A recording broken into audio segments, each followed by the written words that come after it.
അസ്സലാമു അലൈക്കും ഫസീസ് വേൾഡിലേക്ക് എല്ലാവർക്കും സ്വാഗതം. അപ്പോൾ ഇന്ന് നമുക്ക് നല്ലൊരു ഹെൽത്തി ആയിട്ടുള്ളൊരു റെസിപ്പി ഉണ്ടാക്കി നോക്കിയാലോ. ഈ ഒരു റെസിപ്പി എന്ന് പറഞ്ഞാൽ നമുക്ക് രാവിലത്തെ ഒരു ബ്രേക്ക്ഫാസ്റ്റ് ആയിട്ടും അതുപോലെ തന്നെ ഈവനിങ് സ്നാക്ക് ആയിട്ടും രാത്രിയൊക്കെ കഴിക്കാൻ പറ്റിയിട്ടുള്ള നല്ലൊരു ഐറ്റമാണ് കേട്ടോ. ഇതുണ്ടാക്കാൻ വേണ്ടിയിട്ട് നമുക്ക് അധികം ഓയിലിൻ്റെ ആവശ്യമൊന്നുമില്ല കേട്ടോ. വളരെ കുറച്ച് ഓയിൽ മതി. നമ്മൾ ദോശയ്ക്ക് ചുടാൻ എത്ര ഓയിലാണ് എടുക്കാറുള്ളത് അത്ര ഓയിൽ മതി ഇത് ഉണ്ടാക്കാൻ വേണ്ടിയിട്ട്. പിന്നെ ഇത് ഉണ്ടാക്കാൻ നമ്മൾ അടുക്കളയിൽ എപ്പോഴും ഉണ്ടാകുന്ന വളരെ കുറച്ച് സാധനങ്ങൾ മതി. അപ്പം നമ്മളെ വീഡിയോ ആദ്യമായിട്ട് കാണുന്ന എല്ലാവരും നമ്മളെ ചാനൽ മറക്കാതെ സബ്സ്ക്രൈബ് ചെയ്യണം കേട്ടോ. അതുപോലെ തന്നെ ലൈക്ക് ചെയ്യാനും ഷെയർ ചെയ്യാനും കമൻറ്റ് ചെയ്യാനും മറക്കരുത്. പിന്നെ സബ്സ്ക്രൈബ് ചെയ്ത് കഴിഞ്ഞാൽ തൊട്ടടുത്തൊരു ബെല്ലൈക്കൺ വരും. അതുകൂടെ നിങ്ങൾ പ്രസ് ചെയ്യുകയാണെങ്കിൽ ഞാൻ വീഡിയോ ഇടുന്ന സമയത്ത് പെട്ടെന്ന് തന്നെ നിങ്ങൾക്ക് അതിൻ്റെ നോട്ടിഫിക്കേഷൻ കിട്ടും. അപ്പോൾ ഈ ഒരു സ്നാക്ക് ഉണ്ടാക്കാൻ വേണ്ടിയിട്ട് നമുക്ക് ചെറിയൊരു മസാല ഉണ്ടാക്കിയെടുക്കാനുണ്ട്. അതിന് വേണ്ടിയിട്ട് ഞാനിവിടെ കുറച്ച് ചിക്കൻ കഷ്ണങ്ങൾ എടുത്തിട്ടുണ്ട്. നമ്മൾ കടയിൽ നിന്ന് ചിക്കൻ വാങ്ങിക്കുന്ന സമയത്ത് ഒരു 4 പീസ് എടുത്ത് മാറ്റിയാൽ മതിയിട്ട് നമുക്ക് ഈ ഒരു സ്നാക്ക് ഉണ്ടാക്കാൻ വേണ്ടിയിട്ട്. അപ്പോൾ ഞാനും അതുപോലെ തന്നെ 4 ചിക്കൻ കഷ്ണമായിട്ട് എടുത്ത് വെച്ചിട്ടുണ്ടായിരുന്നത് അതൊന്നുകൂടെ ചെറിയ കഷ്ണങ്ങളാക്കിയിട്ട് ഈ ബൗളിലേക്ക് ഇട്ട് കൊടുത്തിട്ടുണ്ട്. ഇനി ഇതൊന്ന് വേവിച്ചെടുക്കണം. അതിന് വേണ്ടിയിട്ട് ഞാൻ ഇതിലേക്ക് ഒരു നുള്ളു ഉപ്പിട്ട് കൊടുക്കുകയാണ്. പിന്നെ അതാ ഒരു 1/4 ടീസ്പൂൺ മഞ്ഞൾപ്പൊടി, 1/2 ടീസ്പൂൺ മുളക് പൊടി അതുകൂടെ ഞാൻ ഇതിലേക്ക് ഇട്ട് കൊടുക്കുകയാണ്. ഇനി ഇത് വേവിച്ചെടുക്കാൻ ആവശ്യമായിട്ടുള്ള വെള്ളം ഒഴിച്ചെടുക്കുകയാണ്. നമ്മൾ ഇതിൽ ചേർത്ത് കൊടുത്തിട്ടുള്ള മുളക് പൊടി, ഉപ്പ്, മഞ്ഞൾപ്പൊടിയൊക്കെ എല്ലായിടത്തും ഒരുപോലെ എത്താൻ വേണ്ടിയിട്ട് നല്ലതുപോലെ ഒന്ന് മിക്സ് ചെയ്ത് കൊടുക്കുക കേട്ടോ. അപ്പോൾ നമ്മൾ അടുപ്പ് ഓണാക്കിയിട്ടുണ്ട്. ഇനി ചിക്കൻ വേവിച്ചെടുക്കാൻ വേണ്ടിയിട്ട് ഇതിലേക്ക് വെച്ച് കൊടുക്കുകയാണ്. അപ്പോൾ അത് ആ ചിക്കൻ നല്ലതുപോലെ തിളച്ചിട്ടുണ്ട്. ഇനി ഇത് നല്ലതുപോലെ ഒന്ന് വെന്തിട്ട് ഇതിലുള്ള വെള്ളമൊക്കെ നമുക്ക് വറ്റിച്ചെടുക്കണം. അപ്പോൾ അത് ആ ചിക്കൻ നല്ലതുപോലെ വെന്ത് വന്നിട്ടുണ്ട്. അതിലുള്ള വെള്ളമൊക്കെ ഞാൻ വറ്റിച്ചെടുത്തിട്ടുണ്ട്. ഇനി ഇത് ചൂടാറാനായിട്ട് മാറ്റി വെക്കുകയാണ്. ചൂടാറിയിട്ട് നമുക്കിത് മിക്സിൻ്റെ ജാറിലിട്ടിട്ടൊന്ന് ക്രഷ് ചെയ്തെടുക്കണം. അല്ലെങ്കിൽ കൈ വെച്ചിട്ട് നല്ലതുപോലെ ഒന്ന് ഉടച്ചെടുത്താലും മതി. അപ്പോൾ ഇത് ചൂടാറി വരുന്ന സമയം കൊണ്ട് നമുക്ക് ഇതിലേക്കുള്ള മസാല ഒന്ന് റെഡിയാക്കി എടുക്കാം കേട്ടോ. അതിന് വേണ്ടിയിട്ട് ഞാനിതുപോലെ ഒരു നോൺ സ്റ്റിക്കിൻ്റെ ചട്ടി അടുപ്പിൽ വെച്ചിട്ടുണ്ട്. അപ്പോൾ അതാ നമ്മളെ ചട്ടി നല്ലതുപോലെ ചൂടായിട്ടുണ്ട്. ഇനി ഞാനിതിലേക്ക് ഒരു 2 ടേബിൾ സ്പൂൺ വെളിച്ചെണ്ണ ഒഴിച്ചു കൊടുക്കുകയാണ്. അപ്പോൾ എണ്ണ നല്ലതുപോലെ ചൂടായിട്ടുണ്ട്. ഇനി ഞാനിതിലേക്ക് 2 ഇല്ലി കറിവേപ്പില ഇട്ട് കൊടുക്കുകയാണ്. ഇനി ഇതിലേക്ക് ചെറുതായിട്ട് കട്ട് ചെയ്തിട്ടുള്ള 2 പച്ചമുളക് ഇട്ട് കൊടുക്കുകയാണ്. പിന്നെ അതാ 2 സവാളയും ഒരു തക്കാളിയും കൂടെ കട്ട് ചെയ്തിട്ട് ഇതിലേക്ക് ഇട്ട് കൊടുക്കുകയാണ്. അതുപോലെ തന്നെ ഇഞ്ചി വെളുത്തുള്ളി ചതച്ചെടുത്തത് 1 ടേബിൾ സ്പൂൺ ഇതിലേക്ക് ഇട്ട് കൊടുക്കുകയാണ്. അപ്പോൾ ഇനി നല്ലതുപോലെ ഒന്ന് മിക്സ് ചെയ്ത് കൊടുക്കാം കേട്ടോ. ഇഞ്ചി വെളുത്തുള്ളി പേസ്റ്റിൻ്റെ പച്ചമുളകൊന്ന് മാറാൻ വേണ്ടിയിട്ട്. അപ്പോൾ നല്ലതുപോലെ ഒന്ന് മിക്സ് ചെയ്ത് കൊടുത്തിട്ട് ഞാനിതിലേക്ക് ആവശ്യമായിട്ടുള്ള ഉപ്പിട്ട് കൊടുക്കുകയാണ്. പിന്നെ ഒരു 1/4 ടീസ്പൂൺ മഞ്ഞൾപ്പൊടി ഇട്ട് കൊടുക്കുന്നുണ്ട്. 1/2 ടീസ്പൂൺ മുളക് പൊടി, 1/4 ടീസ്പൂൺ പെരിഞ്ചീരകം പൊടിച്ചത്, പിന്നെ ഒരു 1/4 ടീസ്പൂൺ ഗരം മസാല പൊടിച്ചതും കൂടെ ഞാൻ ഇതിലേക്ക് ഇട്ട് കൊടുക്കുന്നുണ്ട്. ഇനി ഇതെല്ലാം കൂടെ നല്ലതുപോലെ ഒന്ന് മിക്സ് ചെയ്ത് കൊടുക്കുക. നല്ലതുപോലെ ഒന്ന് മിക്സ് ചെയ്ത് കൊടുത്തിട്ട് നമുക്കിത് അടച്ചു വെച്ചിട്ടൊന്ന് വേവിച്ചെടുക്കണം. അപ്പോൾ ഇത് നല്ലതുപോലെ മിക്സ് ചെയ്തെടുത്തിട്ടുണ്ട്. ഇനി ഇത് അടച്ചു വെച്ചിട്ട് വേവിച്ചെടുക്കുകയാണ്. തീ നല്ലതുപോലെ കുറച്ച് വെച്ച് കൊടുത്തിട്ട് വേവിച്ചെടുക്കുക കേട്ടോ. പിന്നെ അത് അതുപോലെ ഇടക്കിടക്കായിട്ട് മൂടി തുറന്നിട്ട് നല്ലതുപോലെ ഒന്ന് മിക്സ് ചെയ്ത് കൊടുക്കുക കേട്ടോ. ഇങ്ങനെ ഇടക്കിടക്കായിട്ട് നമ്മൾ മിക്സ് ചെയ്ത് കൊടുത്തെങ്കിൽ എല്ലായിടത്തും ഒരുപോലെ വെന്ത് കിട്ടുള്ളൂ.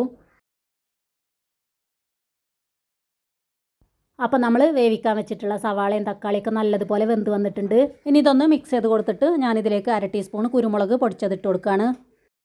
പിന്നെ ഇതിലേക്ക് കുറച്ച് മല്ലിയില ഇട്ട് കൊടുക്കുക കേട്ടോ. അപ്പോൾ ഇവിടെ മല്ലിയില ഇല്ലാത്തതുകൊണ്ട് ഞാൻ ആഫ്രിക്കൻ മല്ലിയുടെ 2 ഇല എടുത്തിട്ട് ചെറുതായിട്ട് കട്ട് ചെയ്തിട്ട് ഇതിലേക്ക് ഇട്ട് കൊടുക്കുകയാണ്. പിന്നെ അതാ നമ്മൾ നേരത്തെ വേവിച്ചെടുത്തിട്ടുള്ള ചിക്കൻ ഞാൻ ഇതിലേക്ക് ഇട്ട് കൊടുക്കുകയാണ്. അത് ഞാനൊരു മിക്സിൻ്റെ ജാറിലിട്ടിട്ട് ക്രഷ് ചെയ്തിട്ട് കേട്ടോ ഇതിലേക്ക് ഇട്ട് കൊടുക്കുന്നത്. ഇനി ഇതെല്ലാം കൂടെ നല്ലതുപോലെ ഒന്ന് മിക്സ് ചെയ്ത് കൊടുത്താൽ മതി. അതോടുകൂടി നമ്മളെ മസാല റെഡിയായി. അപ്പോൾ ഇത് നല്ലതുപോലെ ഒന്ന് മിക്സ് ചെയ്തെടുത്തിട്ടുണ്ട്. ഇനി ഞാനിത് ഉണ്ടാക്കിയെടുക്കാനുള്ള ഒരു സൗകര്യത്തിന് വേണ്ടിയിട്ട് ഇതുപോലെ ഒരു ബൗളിലേക്ക് മാറ്റി കൊടുക്കുകയാണ്. ഇനി ഈ ഒരു ബൗളിലേക്ക് ഞാൻ 2 കപ്പ് ഗോതമ്പ് പൊടി ഇട്ട് കൊടുക്കുകയാണ്. ഇനി ഇതിലേക്ക് തിളച്ച വെള്ളം ആ ചൂടോട് കൂടി തന്നെ ഒഴിച്ചു കൊടുത്തിട്ട് നല്ലതുപോലെ ഒന്ന് കുഴച്ചെടുക്കുക കേട്ടോ. ഉപ്പിട്ട് തിളപ്പിച്ചെടുത്തിട്ടുള്ള വെള്ളമാണ് ഞാനിതിലേക്ക് ഒഴിച്ചു കൊടുക്കുന്നത്. അപ്പോൾ വെള്ളം ഒന്നിച്ച് ഒഴിച്ചെടുക്കരുത് കേട്ടോ. ഇതുപോലെ കുറച്ച് കുറച്ചായിട്ട് ഒഴിച്ചെടുത്തിട്ട് കുഴച്ചെടുത്താൽ മതി. അപ്പോൾ ഇനി സ്പൂണൊക്കെ മാറ്റിയിട്ട് കൈ വെച്ചിട്ട് നല്ലതുപോലെ ഒന്ന് കുഴച്ചെടുക്കുക കേട്ടോ. നല്ല സോഫ്റ്റ് ആയിട്ട് തന്നെ കുഴച്ചെടുക്കുക. ഇതുപോലെ നമ്മൾ ചൂടുവെള്ളം ഒഴിച്ചെടുത്തിട്ട് കുഴച്ചെടുക്കുകയാണെങ്കിൽ നമുക്ക് നല്ലതുപോലെ കുഴച്ചെടുക്കാൻ പറ്റും. പെട്ടെന്ന് തന്നെ കുഴച്ചെടുക്കാൻ പറ്റും കേട്ടോ. നല്ല സോഫ്റ്റ് ആയിട്ട് തന്നെ കുഴച്ചെടുക്കാൻ പറ്റും. അപ്പോൾ ഇതിവിടെ നല്ല സോഫ്റ്റ് ആയിട്ട് കുഴച്ചെടുത്തിട്ടുണ്ട്.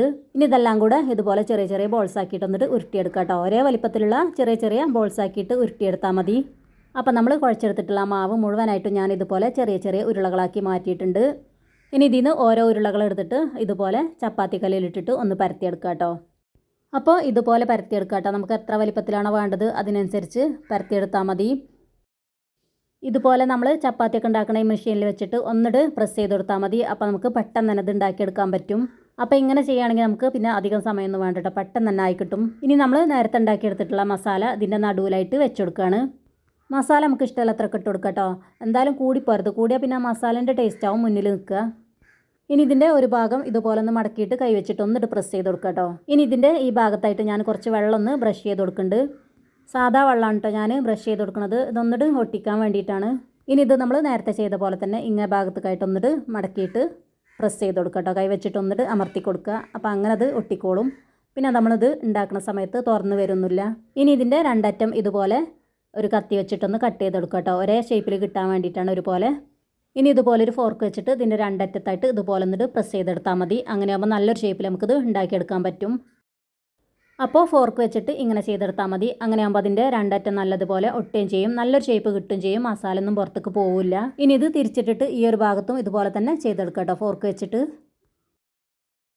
അപ്പോൾ നമ്മളിത് ഇങ്ങനെ ചെയ്തെടുത്തിട്ടുണ്ട്. ഇപ്പോൾ കണ്ടില്ല, കാണാനും നല്ല ഭംഗിയുണ്ട്. ഇനി ബാക്കിയുള്ളതെല്ലാം അതുപോലെ ചെയ്തെടുക്കുക കേട്ടോ. അപ്പോൾ അതാ നമ്മളിത് മുഴുവനായിട്ട് ഉണ്ടാക്കിയെടുത്തിട്ടുണ്ട്. ഇനി നമ്മളിത് വേവിച്ചെടുക്കാൻ പോവാണ്. ഇനി മാവ് ബാക്കിയുണ്ട് കേട്ടോ. മസാല കുറവായിരുന്നു, അതുകൊണ്ട് 11 ഉണ്ടാക്കിയെടുക്കാനേ പറ്റിയിട്ടുള്ളൂ. മസാല കുറച്ചും കൂടെ വേണമായിരുന്നു കേട്ടോ.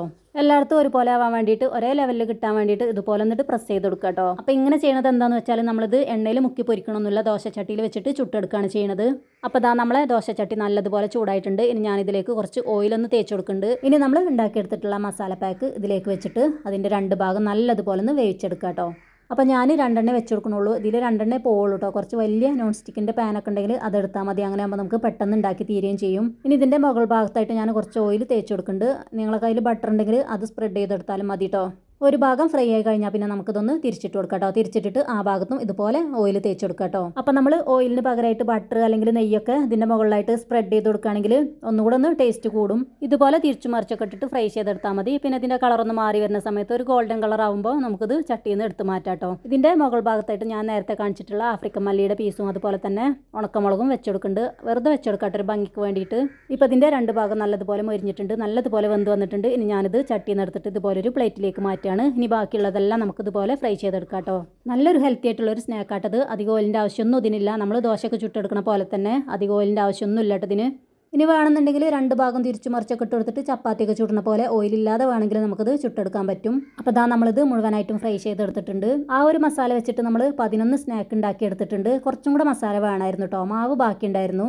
നല്ലൊരു ഹെൽത്തി ആയിട്ടുള്ളൊരു റെസിപ്പി ആട്ടത്. എല്ലാവരും ഇതൊന്ന് ട്രൈ ചെയ്ത് നോക്കുക. നല്ല ടേസ്റ്റ് ഉണ്ട് കേട്ടോ കഴിക്കാൻ വേണ്ടിയിട്ട്. ഏത് സമയത്തും നമുക്ക് കഴിക്കാൻ പറ്റിയിട്ടുള്ള നല്ലൊരു ഐറ്റമാണിത്. എല്ലാവരും ഇതുപോലെ ഒന്ന് ഉണ്ടാക്കി നോക്കട്ടോ. അപ്പോൾ ഓക്കെ, അസ്സലാമു അലൈക്കും.